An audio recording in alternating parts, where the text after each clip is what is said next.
As principais questões da atualidade, analisados por especialistas renomados. Começa agora Mentalistas, com Camila Tulinski. No Mentalistas desta semana vamos falar sobre doação de óvulos, fertilização, barriga de aluguel e será que esse termo está correto? Vamos saber tudo direitinho na edição de hoje do Mentalistas. Para falar sobre esse assunto, eu convidei o Dr. Rodrigo da Rosa Filho, que é especialista em reprodução humana. Tudo bem, doutor? Obrigada pela presença. Tudo bem, obrigado a você pelo convite. É um prazer estar aqui. Obrigada. E do outro lado da nossa bancada do Mentalistas, a coach Ana Fialho. Tudo bem, Ana? Tudo, Camila. Obrigada pelo convite. Acho que é bem importante falar sobre esse tema, viu? E a gente sabe que tem muitas mulheres que buscam pela maternidade, estão há anos tentando engravidar e não conseguem.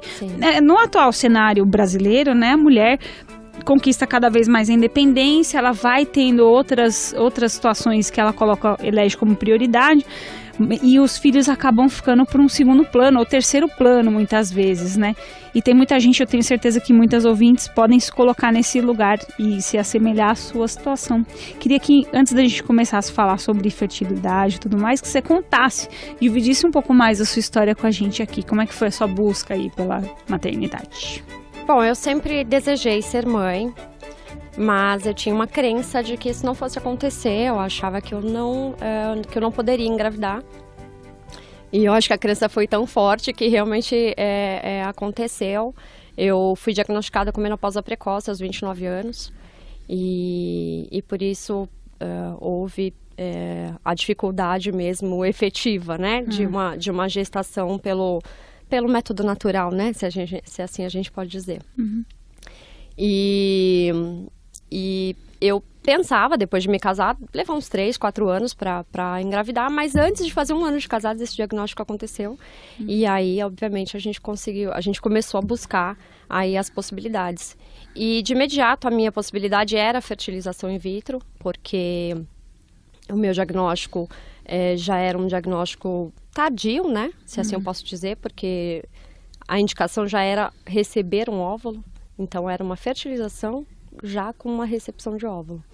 Óbvio que foi chocante na hora, né? Na hora você pensa, puxa, eu sabia. E não só isso, né? Na realidade, a gente também pensa, puxa, não é não ser só mãe, mas é não deixar que uma pessoa seja pai. Então, é muito mais pesado, foi pesado na ocasião. Mas aí depois eu comecei a buscar as informações, buscar sobre a fertilização. E não posso negar que, a princípio, fazer a fertilização em si não era o meu questionamento maior, mas a recepção do óvulo é que era. Então, isso me amedrontou bastante e me dificultou um pouco o processo. E aí foram 6 anos de busca, 6 anos de luta, até a aceitação efetiva da recepção do óvulo, até a gestação. Vem cá, só voltando um pouquinho, né? Sim. Quando você foi diagnosticada com menopausa precoce aos 29 anos, você lembra que tipo de sintomas você tinha? Tinha alguma coisa que já acontecia no seu organismo? Você achava que não estava muito certo? Eu simplesmente parei de menstruar. E fui até minha médica, que ela analisou e falou que provavelmente o motivo seria por conta do remédio que eu estava tomando na ocasião, que era uma injeção mensal, era muito hormônio, de repente o meu organismo não estava acostumado com aquilo. Injeção mensal para anticoncepcional. Tá. E aí ela falou, provavelmente você vai voltar rapidinho a menstruar, não se preocupe com isso, mas isso não aconteceu. E eu comecei a sentir exatamente todos os sintomas de uma menopausa. Então, os calores, tudo que envolve a menopausa precoce eu comecei a sentir. Mas o diagnóstico não veio quando eu comecei a passar mal. Na realidade, 6 meses depois é que eu troquei de médica. Essa me revirou do avesso, fez diversos exames e aí foi descoberta a menopausa precoce. E aí, quando eu digo que foi tardia, é porque o diagnóstico já era, né? O doutor pode até dizer, nem todas que têm a menopausa precoce de imediato precisa de uma recepção. Ele vai esclarecer isso, acho que melhor, mas no meu caso já foi. Já foi de cara. Então, não tinha mesmo a possibilidade de fazer com os meus. Doutor Rodrigo, esse tipo de caso, como que a Ana traz pra gente, é comum de menopausa precoce nas mulheres aqui no Brasil? O que a gente pode falar sobre isso? Então, a menopausa precoce é definida como a ausência completa de menstruação, né, por uma falência ovariana abaixo dos 35 anos. Ela comete cerca de 1 para 300 mulheres abaixo dos 30 anos, como foi o diagnóstico da Ana, e uma para cada 200 mulheres até os 35 anos. Então, ela não é extremamente rara, né? E a gente vê esse aumento da frequência ao longo dos anos. E algumas explicações são possíveis para isso, né? Então tem fatores genéticos envolvidos, mas muitos fatores ambientais. Então talvez o nosso estilo de vida atual colabore para que haja uma diminuição da reserva ovariana mais acentuada do que a média. Então, muitas mulheres aos 35 anos já não apresentam a menopausa precoce, mas sim já uma insuficiência ovariana. Então, antes de entrar na menopausa, que é quando há uma ausência completa já de óvulos capazes de gerar um bebê, a mulher ela apresenta já uma insuficiência, então uma menor reserva ovariana. Isso tudo porque a mulher nasce com todo estoque de óvulos. Então, esse estoque não se renova ao longo da vida. Ao contrário do homem que produz espermatozoides a vida inteira e consegue ser pai biológico aos 80 anos de idade, a mulher não. A mulher nasce com todo esse estoque vai diminuindo e a grande maioria das mulheres, na média, começa a ter uma diminuição mais importante a partir dos 35 anos e mais ou menos depois dos 45 anos, que realmente a chance de gravidez ela é praticamente zero. Então, a gente vê casos raros de gravidez com óvulos próprios acima dos 45 anos.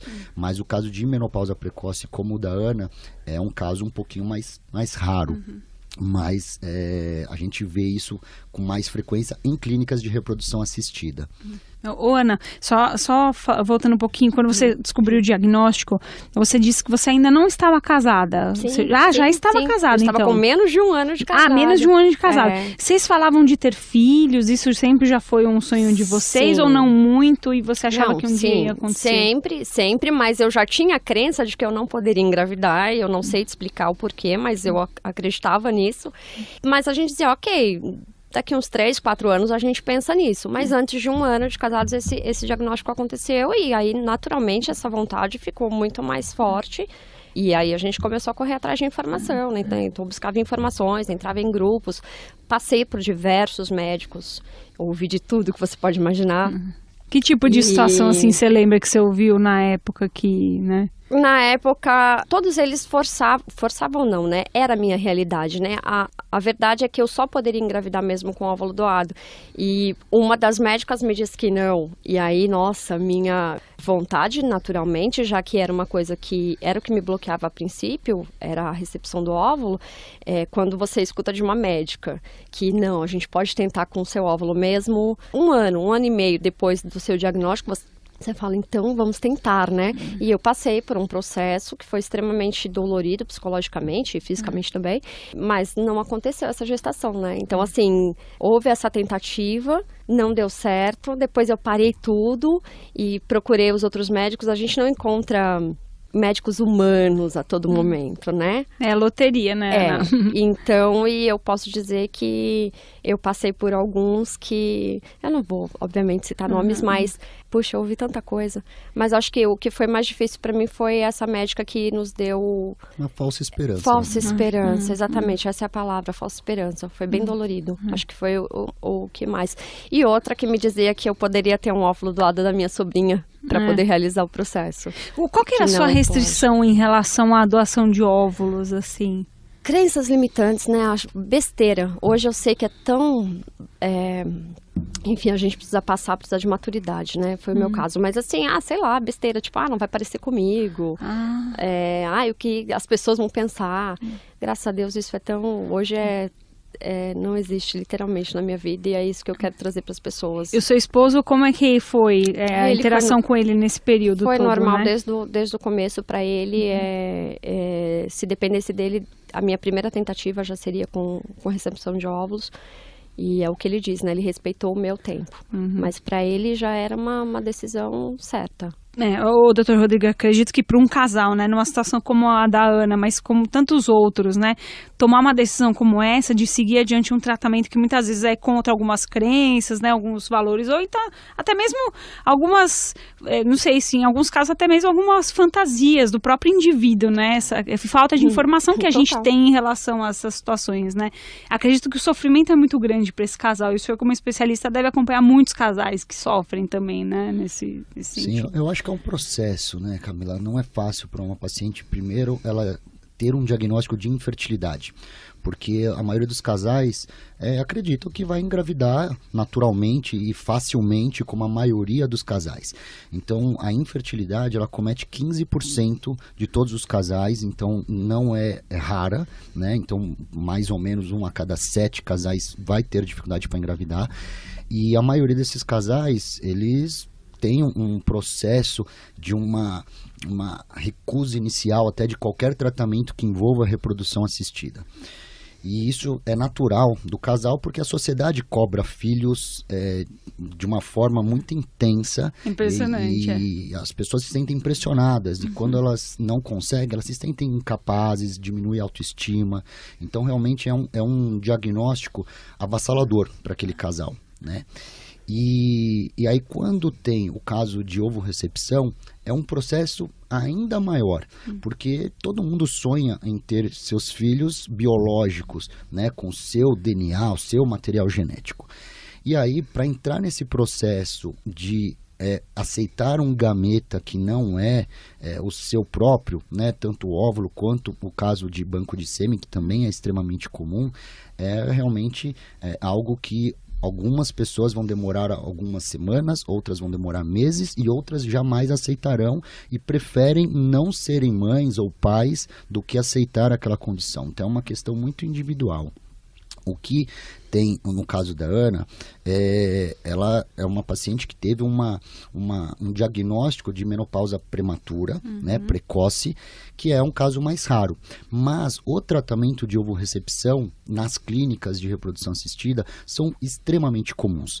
Porque a mulher deixou para engravidar mais tarde, por todas essas mudanças sociais que a gente comentou aqui, porém, o relógio biológico ele é implacável. Então, o estoque de óvulos vai diminuindo e a qualidade do óvulo, depois de uma certa idade, ela cai muito. E a chance de gravidez, tanto natural quanto por fertilização in vitro, ela diminui muito após os 40, 41 anos.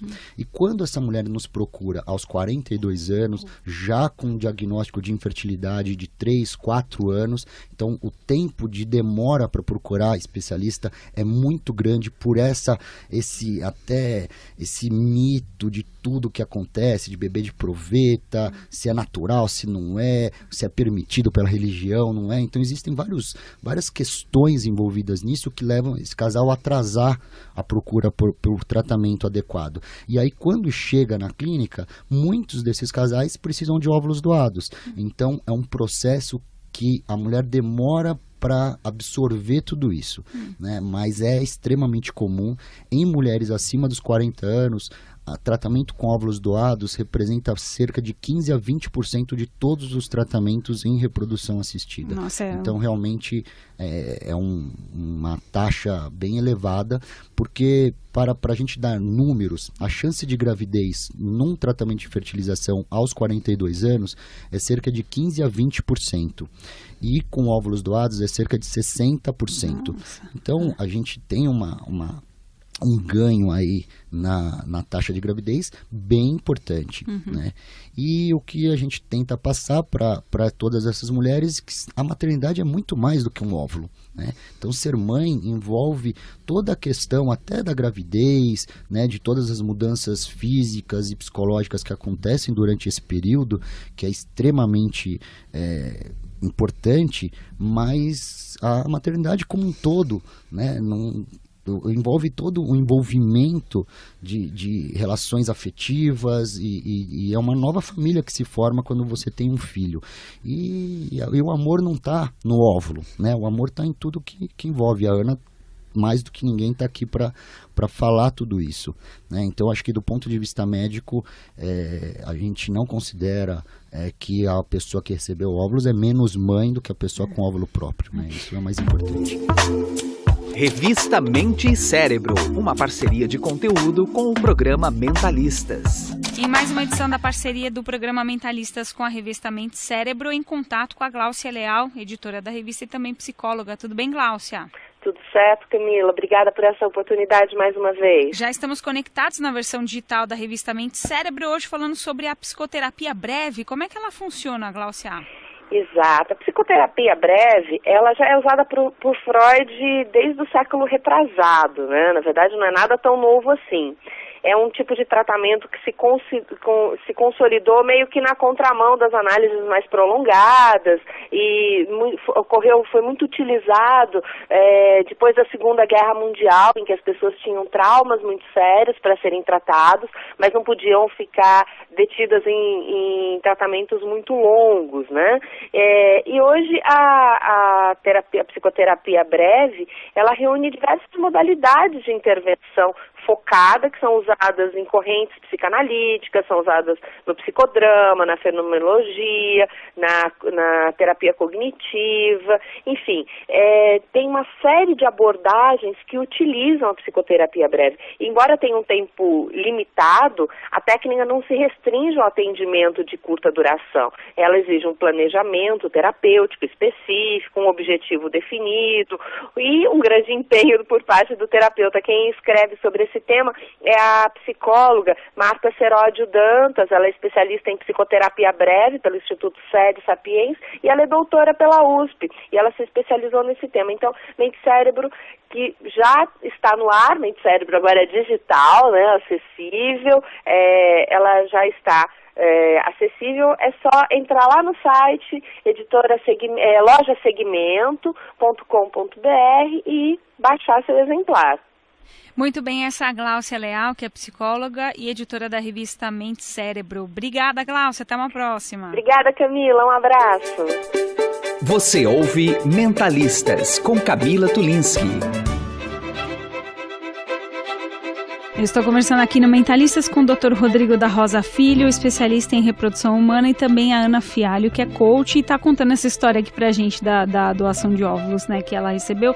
Agora há pouco o Dr. Rodrigo falou que ser mãe, né, é mais do que um óvulo. Eu queria que você contasse um pouco mais pra gente, depois que vocês decidiram fazer, né, essa outra etapa do processo de receber óvulos, como é que foi essa trajetória até o nascimento do seu filho? É um menino ou uma menina? É um menino. Um menininho. Então, você podia contar pra gente como é que foi? Ai, você falou 6 anos de luta, né? Sim, me emociona muito falar sobre isso, porque o Gael é uma realização singular na minha vida. Quando nós decidimos, na realidade, quando eu encontrei o Dr. Rodrigo, eu não pensei 2 vezes em realizar o processo. Eu não me importei como viria. Na realidade, eu sempre pedi a Deus mesmo para que trouxesse aí uma doadora e que a nossa história fosse parecida, não só eu tivesse um positivo, mas que ela também tivesse. Houve uma tentativa que não deu certo, depois nós seguimos para uma segunda tentativa, e aí eu engravidei, foi uma gravidez maravilhosa, acho que eu desejava gestar, eu desejava sentir ele se mexendo, enfim, eu desejava isso, eu vivi uma gravidez incrível, e quando você ouve pela primeira vez o coraçãozinho ali batendo, todas as coisas que passaram mesmo, tipo, você nem lembra mais, é seu, é muito seu, sabe? E é incrível, eu digo para as pessoas hoje, é preciso muito amor para falar sobre isso e para ouvir o que as pessoas têm a dizer. Infelizmente, existe muito preconceito. A gente não escuta falar, né, sobre recepção de óvulos frequentemente, né, doutora? Fala-se muito da doação, mas quem recebe não fala sobre o assunto por conta do preconceito. E é desnecessário, porque é igual, gente. É igual, sabe? Que tipo de situações de preconceito, assim? Não, de achar mesmo que, como eu falei a princípio, que não vai parecer com a mãe, que não é... Eu já Mas ouvi da própria pessoa ou quem tá de fora outras, também? Das pessoas de fora. Eu já ouvi, uma pessoa já olhou pra mim e disse assim, é incrível isso, mas eu ouvi. Você sabe quem é a mãe do Gael? Eu sou a mãe do Gael. Eu ouvi essa pergunta. Eu sou a mãe do Gael, né? Então, assim, obviamente a gente não tem, né, acesso às informações da doadora, naturalmente não temos, mas eu sou a mãe do Gael, né? Então, assim, existe essa coisa de achar que não é seu filho. Puxa, eu gestei, estava dentro de mim, eu passei ali pelo parto, ele me chama de mãe, ele é muito meu, né? Então, assim, foi incrível. E se eu posso dizer alguma coisa para as mulheres que estão ainda pensando nessa possibilidade, que é um milagre também, né? As pessoas às vezes acham que o milagre só vem com uma gestação normal. Não, a fertilização é um milagre. A possibilidade, né? O quanto Deus capacitou o homem para fazer uma coisa dessa acontecer, isso é um milagre, né? Então, se deixe levar por isso, faça isso acontecer, não poupe. Isso que a Ana fala é importante, né, do preconceito da sociedade, muitas vezes, que cobra dessa mulher também, mas tem a cobrança da mulher, obviamente, que deseja ser mãe, e a cobrança social. E essa frase, acho que a Ana e muitas outras mulheres escutam sempre, né? Mas quem é a mãe, né? Só porque do óvulo é a mãe, né? Por que a humanidade tem essa crença até hoje, doutor? E como contribuir para desmistificar essa ideia, né? De que apenas com o óvulo da doadora, a doadora é que é a mãe, não quem gerou toda uma vida e que deu condições para que esse feto crescesse saudável, se tornasse um bebezinho e uma vida mesmo fora do útero. Eu comento sempre que o óvulo, na verdade, ele é mais uma célula do organismo, né? Que transmite as características genéticas daquela pessoa, mas ele sozinho ele não faz nada, né? E mesmo quando já foi fecundado por um espermatozoide, sem um útero para ter uma implantação e ter uma nutrição adequada, aquele embrião ele não se desenvolve, né? Então é um conjunto de fatores que fazem uma vida acontecer, uma vida aparecer, né? Então as pessoas elas têm esse mito mesmo de que a mãe é a dona do óvulo, e na verdade a maternidade é muito mais do que isso, né? O óvulo é uma falta de secundária. Informação, então, né? É um preconceito, né, das pessoas, né? E aqui é importante para as pessoas saberem como funciona a ovodoação no Brasil. Isso. Né? Então, a doação no Brasil ela deve ser anônima. Então, como a Ana falou, que uma médica falou para ela que uma sobrinha dela poderia doar, isso não é permitido. Então, a doação é completamente anônima. Tá. E a gente, então, faz o cruzamento de características físicas, tipagem sanguínea, o mais parecido possível entre doadora e receptora, sem se conhecerem.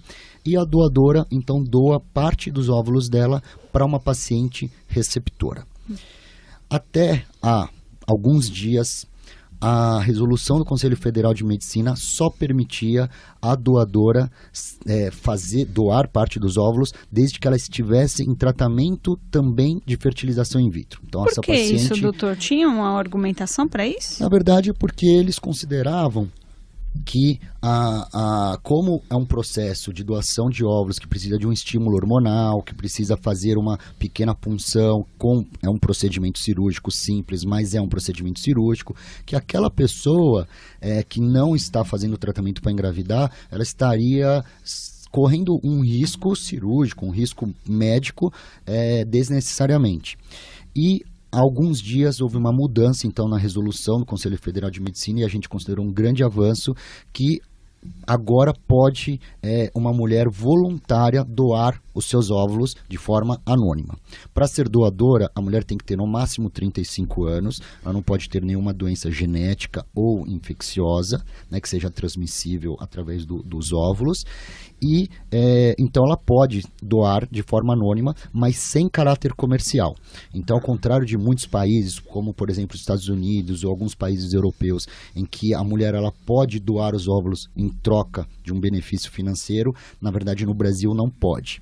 Agora, as doadoras que vão ser submetidas a tratamento de fertilização in vitro, normalmente por fator masculino, o marido tem algum problema, e elas querem ser doadoras, elas têm uma ajuda financeira da paciente receptora.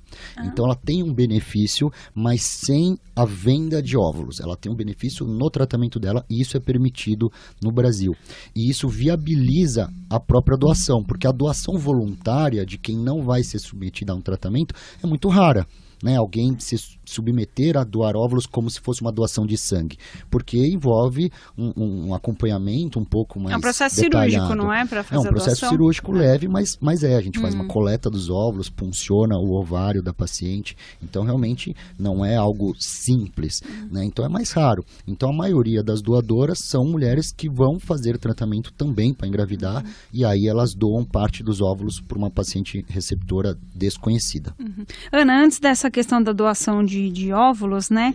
Quais seriam as outras alternativas que te foram apresentadas, né?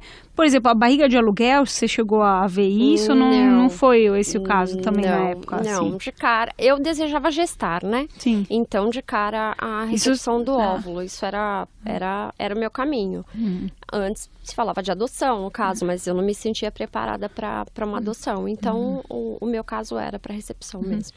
E na sua família, como é que foi quando você tomou essa decisão, assim? Família que eu digo assim, os parentes mais próximos, né? Familiares, pais, tios, Sim. enfim, Houve um irmãos. susto a princípio, né? Mãe, pai, aquela preocupação, puxa, mas será que o seu corpo não está dizendo não? Não é melhor deixar como tá? Não, existe, a medicina está aí para isso, então vamos fazer acontecer. A princípio houve, não uma renúncia, mas uma preocupação. Né, mas eu esclareci, depois que eu busquei todas as informações, aceitei isso verdadeiramente, assim, de forma genuína, eu trouxe informação para eles e isso passou a ser normal para eles também. E a sua gestação foi tranquila? Foi maravilhosa, a melhor gestação que uma mulher poderia ter na vida. Minha gestação foi linda, do jeito que eu sonhei. Não enjoou muito? Nada? Eu não enjoei nada. Eu não enjoei nada. Foi uma gestação bem, bem tranquila. O Gael nasceu com 9 meses, tudo certinho aí? Faltava uma semana, né, para fazer. 39, Nasceu a termo, né? Nasceu de 39 semanas. Nasceu de 39. Estava no 9º mês, mas a gente considera 40 semanas como a idade gestacional com data provável de parto, né? E foi parto normal, Ana? Não. Foi cesárea? Foi cesárea. A questão da Ana, que é muito interessante, é que a Ana, na verdade, ela decidiu, foi uma decisão, acho que foi até libertador para ela, que ela externou toda essa situação, né, para toda a família e amigos. Sim. Então ela não guardou essa informação, o que não acontece na prática. Então a grande maioria das mulheres que recebem óvulos é um segredo do casal, né? Então isso é uma questão também individual.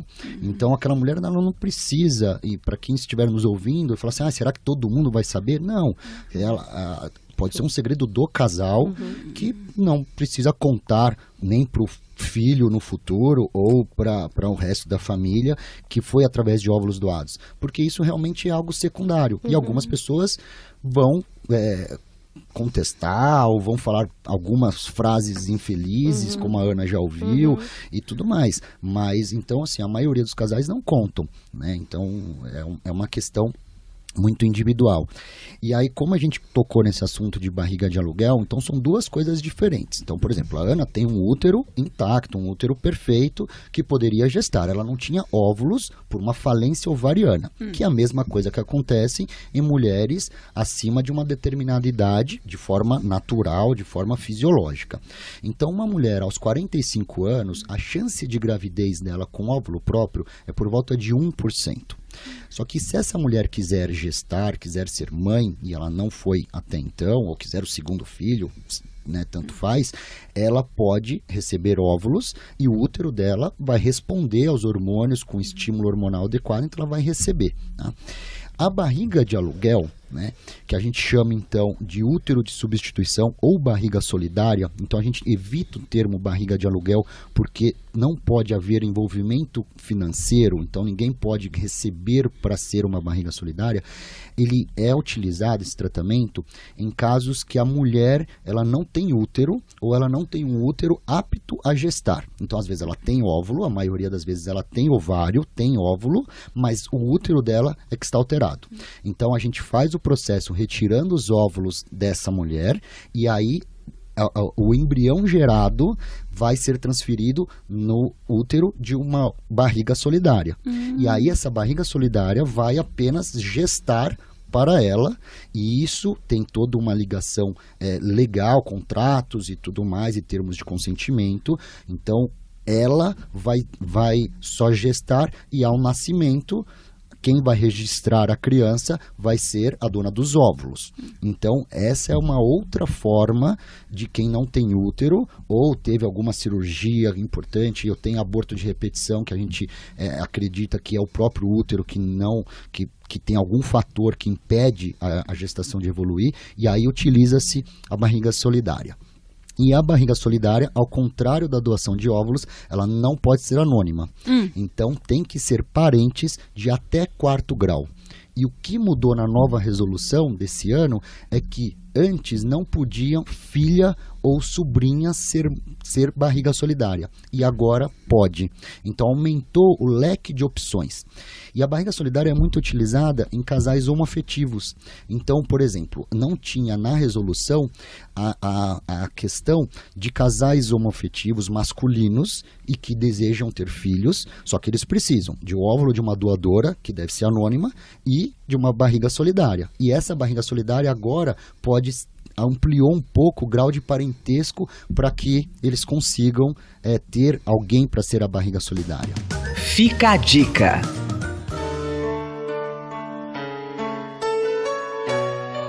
A novela Barriga de Aluguel foi ao ar na década de 90 pela Rede Globo. Foi escrita por Glória Pérez.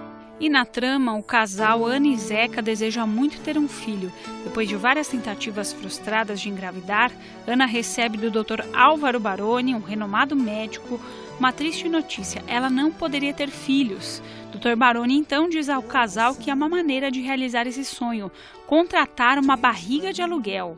Nessa cena que a gente vai ouvir agora, Miss Penelope Brown, interpretada por Beatriz Segal, que é uma médica, fala com Cláudia Abreu, que interpreta Clara Ribeiro, a mãe que vai receber o bebê. Quanto menos vínculos você sentir com ela, melhor. É preciso evitar todo e qualquer vínculo com esta criança. Mas eu não preciso fazer a menor força para isso. Eu sei que esse bebê não é meu, que ele não tem nada a ver comigo. Ele é só a chance que eu tenho de ter meu próprio filho, de me casar. E aí sim, ter o filho que eu quero. Muito bem, minha filha. Muito bem. E parabéns. Oh! E o dinheiro?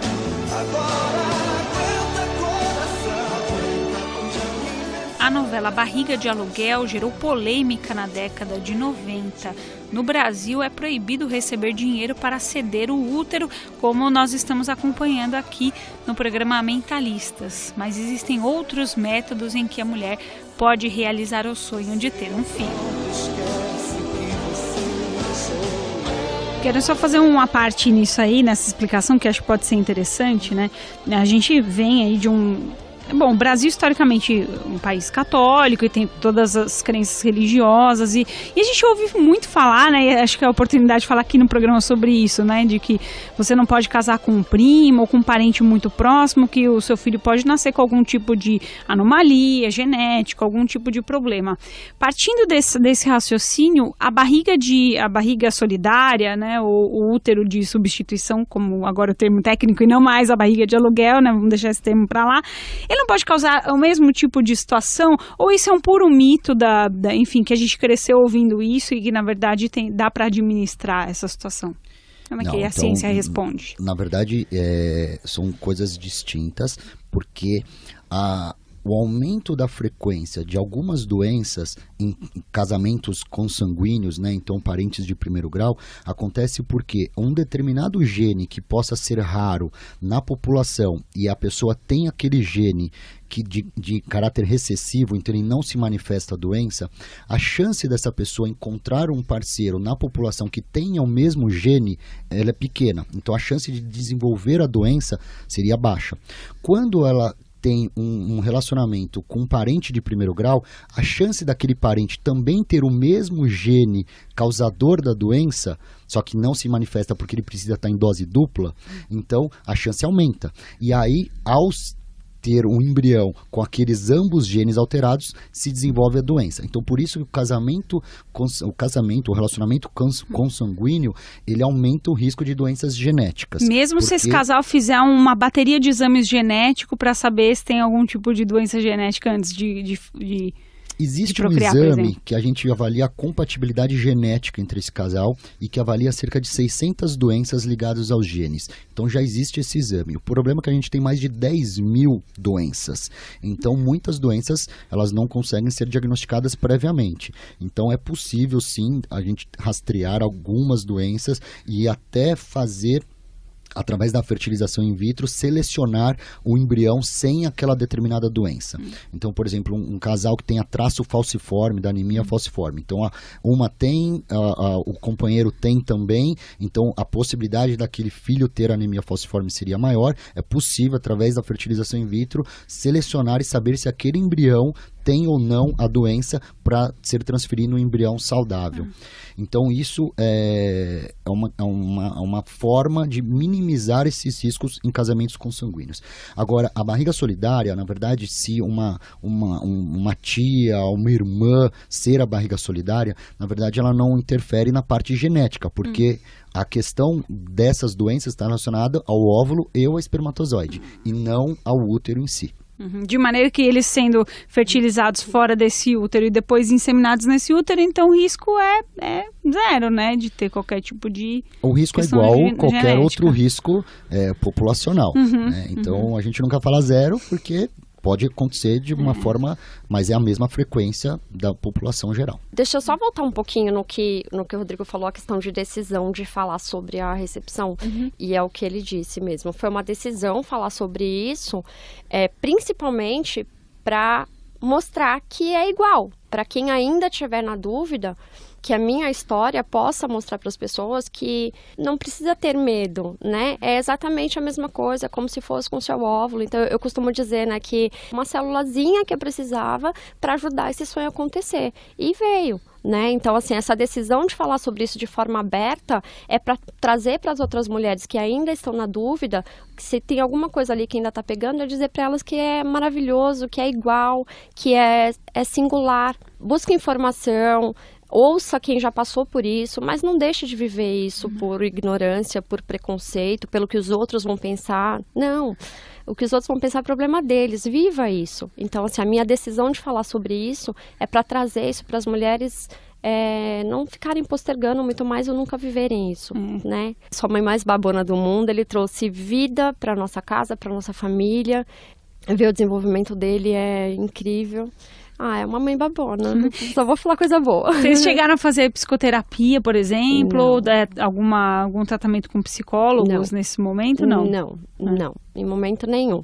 Eu passei por esses 6 anos de busca, houveram, né, todos os questionamentos internos aqui, mas eu busquei informação, que é o que eu estou dizendo para as pessoas, busque informação, busque um médico em que você mega confie, isso é super importante, muito importante. Então, assim, um médico que te dê todas as informações da forma mais clara possível, te acolha mesmo. Eu acho que o acolhimento do médico é essencial e eu tive isso, por isso eu super confiei.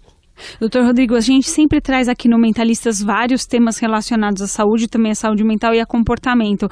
No caso da fertilização, né, do mundo da fertilização, a gente sabe quantos casais têm esse momento, né, de busca por querer ter filhos e tudo mais, e o sofrimento psíquico que isso traz, porque é uma pressão de vários lados, pressão interna, pressão do cônjuge, pressão da sociedade, pressão dos familiares.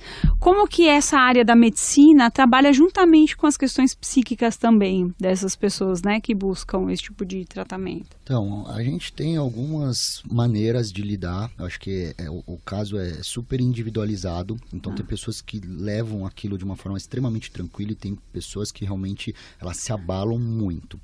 O tratamento de reprodução assistida não é um tratamento fácil, porque além de toda a questão física, a mulher recebe hormônios que vai mexer com o organismo dela, pode inchar, pode ter algumas questões hormonais com alterações de humor e tudo mais. Mas a questão psicológica, emocional, é um peso muito grande, né? Porque a gente tenta, de uma forma, ajudar o casal mostrando, primeiro, que quem engravida é o casal. Então, a gente sabe que metade dos casos de infertilidade o fator é masculino e metade é fator feminino. Então, é extremamente democrático. Independente de quem tem a dificuldade para engravidar, né, a infertilidade em si, que o casal deve estar junto a todo momento. Então, para diminuir a cobrança de quem tem o organismo, digamos, saudável, né, de não cobrar da outra pessoa. E a mulher, ela se sente muito pressionada, né, porque ela que vai receber os hormônios, a resposta ovariana é dela, ela que está recebendo aquele embrião, e quando não dá certo um tratamento, e na média, os tratamentos de fertilização in vitro, ele tem uma chance de 50% de gravidez por cada tentativa, então essa é a média na maioria dos casos, até abaixo disso em mulheres acima dos 38 anos, então a chance de dar errado, ela é grande.